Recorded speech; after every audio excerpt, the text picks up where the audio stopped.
안녕하세요. 우리의 지성과 영혼을 채우는 깊이 있는 지식의 여정에 오신 여러분을 환영합니다. 오늘 우리는 인류의 가장 근원적인 질문, 우리는 어디에서 왔는가? 라는 주제를 함께 탐험해보고자 합니다. 본격적인 이야기에 앞서 하나님의 은혜가 담긴 이 귀한 말씀이 더 널리 퍼져나갈 수 있도록 잠시 시간을 내어 구독과 좋아요를 눌러주시면 감사하겠습니다. 여러분의 작은 손길이 귀한 복음의 통로가 될 것입니다. 이 영상을 보시는 모든 분들의 삶에 주님의 평안이 가득하기를 기도합니다. 우리는 흔히 신앙을 증거할 때 예수님의 부활과 같은 역사적 사실들을 이야기하곤 합니다. 물론 그것은 우리 믿음의 반석이며 핵심입니다.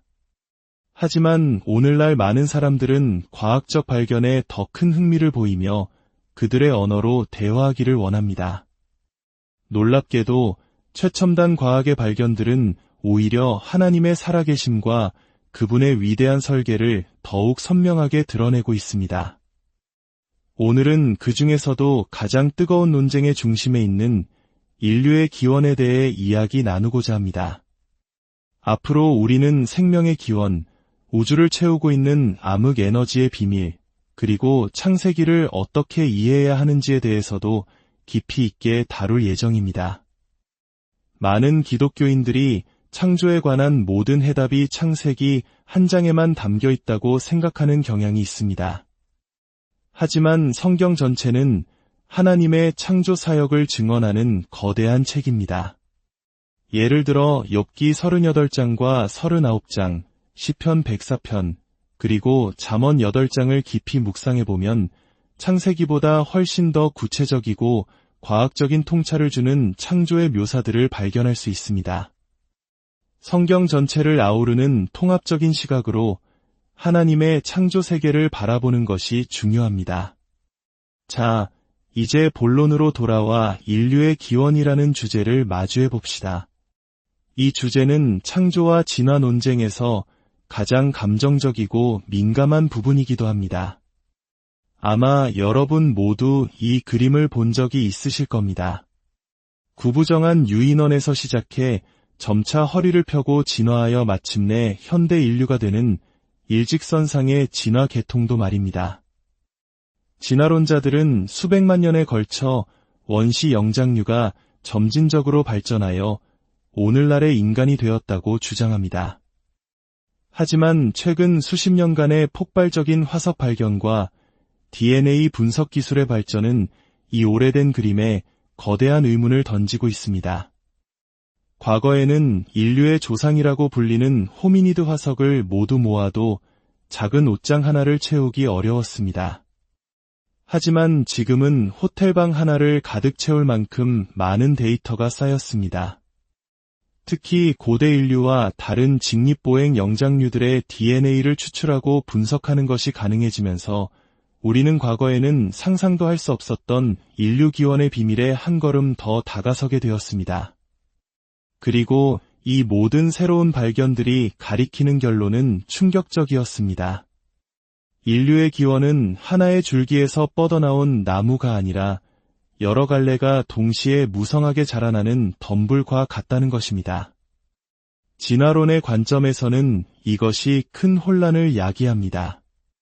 점진적인 발전을 보여주는 연결고리, 즉 나무의 줄기가 명확하게 보여야 하는데 현실의 화석 기록은 마치 하나님께서 다양한 종류의 직립보행 영장류를 각기 다른 시점에 마치 숲을 가꾸듯 동시에 존재하게 하신 것처럼 보이기 때문입니다. 실제로 새로운 화석이 발견될 때마다 기존의 진화 계통도는 수정되는 것이 아니라 아예 뒤엎어지며 더 큰 혼돈에 빠지는 경우가 허다합니다. 이는 진화론적 패러다임이 현실의 증거를 제대로 설명하지 못하고 있다는 강력한 반증이기도 합니다. 그렇다면 우리 기독교인들은 이 화석 덤불을 어떻게 이해해야 할까요?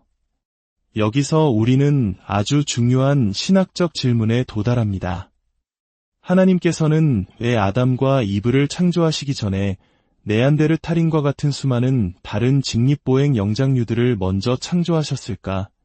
그냥 인간만 창조하시면 되었을 텐데 왜 이렇게 복잡한 과정을 거치셨을까요? 여기에 놀라운 하나님의 섭리가 숨어 있습니다. 화석 기록을 시간 순서대로 자세히 살펴보면 한 가지 일관된 패턴이 보입니다. 뒤에 나타난 종일수록 앞에 나타났던 종보다 새나 포유류 같은 큰 동물을 사냥하는 능력이 더 뛰어났다는 점입니다. 가장 초기의 직립보행 영장류들은 사냥 능력이 거의 없었지만 네안데르탈인과 같은 후기종들은 식단의 거의 100%를 대형 조류와 포유류 사냥을 통해 얻었을 정도로 매우 유능한 사냥꾼이었습니다. 자, 이제 성경으로 돌아가 봅시다. 하나님께서 아담과 이브를 창조하셨을 때 지구에는 약 22,000종의 새가 살고 있었습니다. 하지만 오늘날에는 고작 9,000종만이 남아 있습니다. 13,000종은 어디로 사라졌을까요? 슬프게도 우리 인간들이 모두 먹어치우거나 멸종시켰습니다. 포유류도 마찬가지입니다. 아담과 이브의 시대에 8,000종에 달했던 육상 포유류는 이제 4,000종밖에 남지 않았습니다. 과거 북미 대륙에는 낙타, 사자, 호랑이, 말, 심지어 코끼리까지 살고 있었습니다. 그러나 약 12,000년 전 인류가 베링 해협을 건너 그곳에 도착한 지 불과 1,000년 만에 이 대형 포유류들은 모두 자취를 감추었습니다. 만약 하나님께서 이 유능한 사냥꾼인 인간을 풍성한 동물 자원이 준비되지 않은 상태에서 창조하셨다면 어떻게 되었을까요?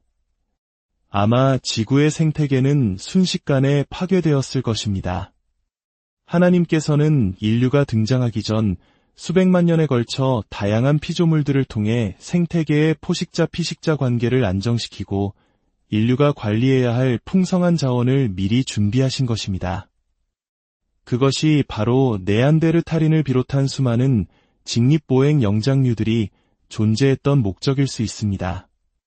창세기 한 장에서 하나님은 아담과 이브에게 생육하고 번성하여 땅에 충만하라, 땅을 정복하라, 모든 생물을 다스리라고 명령하셨습니다.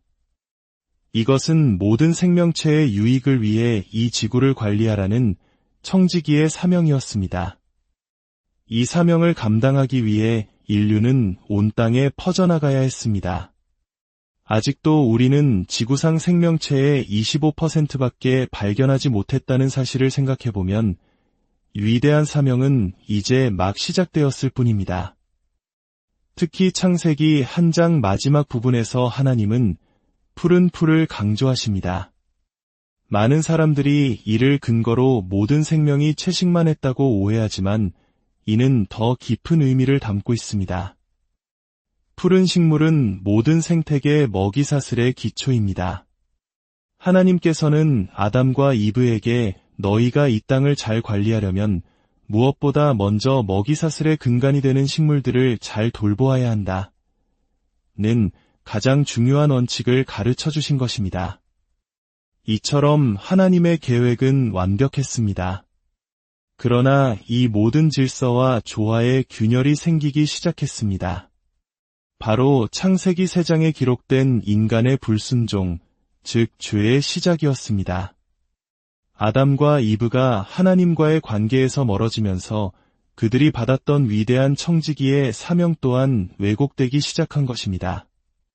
오늘 우리는 과학의 최신 발견들이 어떻게 성경의 기록과 놀랍도록 일치하며 우리가 미처 깨닫지 못했던 하나님의 깊고 오묘한 섭리를 드러내주는지 잠시 엿보았습니다. 과학은 신앙의 적이 아니라 하나님의 창조 세계를 더 깊이 이해하게 돕는 귀한 도구가 될 수 있습니다. 이토록 깊은 뜻으로 우리를 지으시고 온 우주를 통해 당신의 영광을 드러내시는 주님의 은혜가 오늘 여러분의 삶에 가득하기를 소망합니다. 혼란스러운 세상 속에서 변치 않는 진리 안에서 참된 평안을 누리시기를 기도합니다. 다음 시간에도 더욱 흥미롭고 유익한 이야기로 여러분을 찾아뵙겠습니다. 감사합니다.